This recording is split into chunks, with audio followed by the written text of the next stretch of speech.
So, yan. Magandang araw mga ka-Q. Welcome ulit dito sa aking YouTube channel, Super Q TV. Kamusta po kayong lahat, mga ka-Q?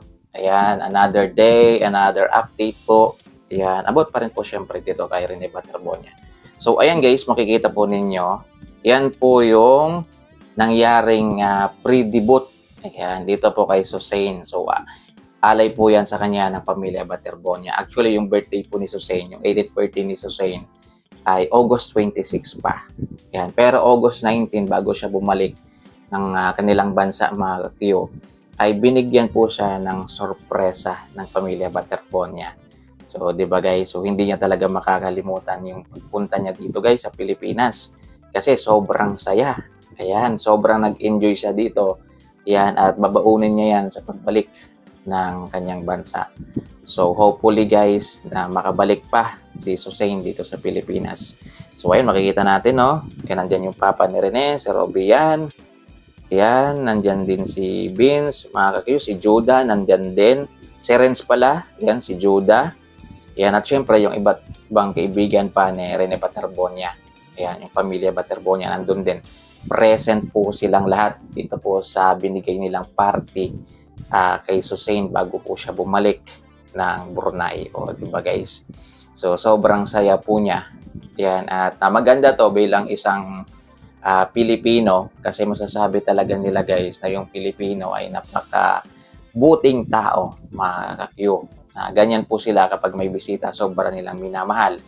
Diba? So, si Susain kasi guys, hindi naman siya ordinaryong tao lang para sa pamilya.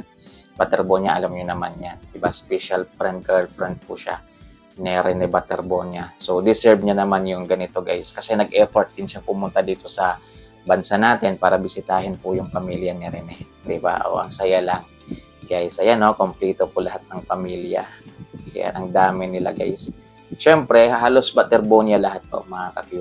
Si Susain naman kasi yung kasama niya dito, yung kanyang mother lang. Yan. Tapos yung isang interpreter niya, guys. So, the rest, puro na pamilya.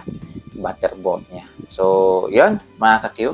Yan lang muna yung update natin. At sa mga nagtatanong bakit medyo ilang araw tayong walang masyadong update. Guys, sorry muna kasi nagkaroon din po kasi kami ng problema. Actually, ayoko na sana itong sabihin sa inyo. Pero siguro makikita, mapapansin din naman ninyo na hindi siya tuloy-tuloy yung update natin. Kasi nagkaroon po kami guys ng matinding problema ngayon.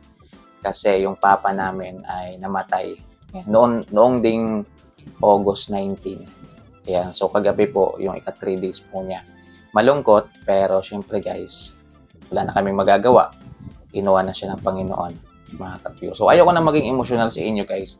Pinapaalam ko lang yan para kahit papano, hindi kayo magtaka, mga ka-Q. Ayan. Hindi ko pa alam kung kailan tayo makakabalik sa tuloy-tuloy nating update. Pero sisikapin ko pa rin na kahit papano makapagbigay sa inyo ng update. Maraming salamat guys. Mag-ingat po kayong lahat. God bless po, mga ka-Q.